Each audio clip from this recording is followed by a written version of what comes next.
বেহালাবাড়িতে বিদ্যুৎ সারাই কর্মীকে পরিকল্পিতভাবে খুনের অভিযোগের তীর সংশ্লিষ্ট এলাকার দুষ্কৃতীদের বিরুদ্ধে।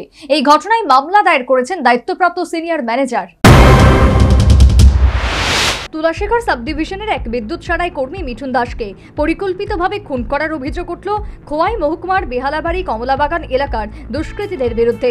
উচ্চ ক্ষমতা সম্পন্ন বৈদ্যুতিক সংযোগ ছিন্ন করে নিগমের সারাই কর্মীরা সোমবার দুপুরে বেহালা বস্তিতে বৈদ্যুতিক খুঁটিতে উঠে কাজ করার সময় বেহালাবাড়ির কমলাবাগান এলাকার কিছু দুষ্কৃতী ওই ছিন্ন করা বিদ্যুৎ সংযোগ করে দেয়। তাতে 30 ফুট উপরে থাকা বিদ্যুৎ কর্মী মিঠুন দাস বিদ্যুৎ পৃষ্ঠ হয়ে সিঁড়ি থেকে নিচে পড়ে যায়। সঙ্গে সঙ্গে তার নিথর দেহ বেহালা বাড়ি প্রাথমিক স্বাস্থ্য কেন্দ্রে নিয়ে এলে চিকিৎসকরা তাকে মৃত বলে ঘোষণা করেন। মৃত শ্রমিকের নাম মিঠুন দাস, বয়স আনুমানিক 40 বছর। তার বাড়ি খোয়াই থানাধীন বাগাই এলাকায়। ঘটনার বিষয়ে খোয়াই ডিভিশনের ডিজিএম শাবেন্দ্র দেববর্মা জানিয়েছেন, বেহালাবাড়িতে একটি লাইনে লো ভোল্টেজ ছিল।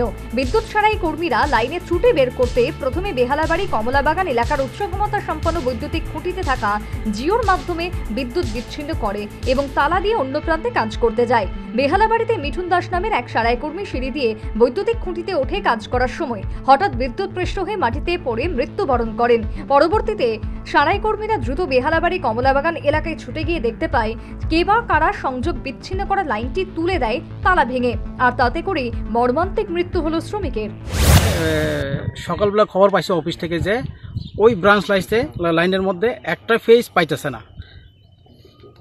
ফেজ না পাওয়াতে কি করছে তারা, স্টাফ আইসে এখানে যেহেতু ব্রাঞ্চ লাইনে জিও সিস্টেম আছে, কাটার সিস্টেম আছে, ওই জিও কাইটটা তালা দিয়া তারা লাইনে বাইর হয়েছে চেক করতো, যেখানে জাম্পারিং আউট হয়েছে এটা খুঁজে বার করতো। তারা বাইর হয়েছে, অ্যাকর্ডিংলি তারা ওইটা দেখছে এখানে একটা এইসব বিপদ হয়ে দেখে তারা ভাবছে এখানে পার্মানেন্টলি জাম্পার কাইটটা আউট করে তারা এদিকে স্বাধীনভাবে কাজ করানোর লেগে তারা এখানে জাম্পারিং কাটতে উঠছিল।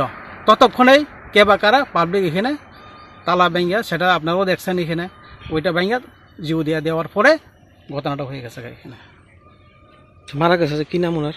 ওর নাম হইল মিঠুন দাস, ও বাসাইবাড়ি সেকশনের। ঘটনায় তুলাশেখর সাব ডিভিশনের সিনিয়র ম্যানেজার চাম্পা হাওড় থানায় একটি মামলা দায়ের করেছে। খোয়াই ডিভিশনের ডিজিএম শাবেন্দ্র দেববর্মা জানিয়েছেন, মৃত বিদ্যুৎ সারাই কর্মীর পরিবারের পাশে দাঁড়ানোর সব ধরনের ব্যবস্থা তারা নিয়েছে। ডিপার্টমেন্ট এফআইআর করা হয়েছে সিনিয়র ম্যানেজার তরফ থেকে।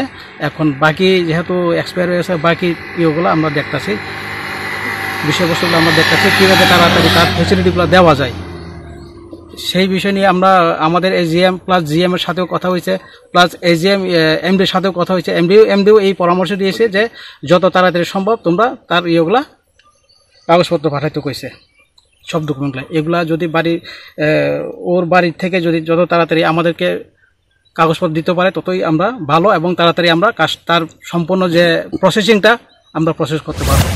এই মর্মান্তিক ঘটনায় সংশ্লিষ্ট এলাকায় গভীর শোকের ছায়া নেমে এসেছে। সেই সাথে বেহালাবাড়িতে বিদ্যুৎ সারাই কর্মীকে পরিকল্পিতভাবে খুনের ঘটনায় অভিযুক্তদের অবিলম্বে গ্রেপ্তার ও দৃষ্টান্তমূলক শাস্তি প্রদানের দাবি উঠেছে। Bureau report, news vanguard.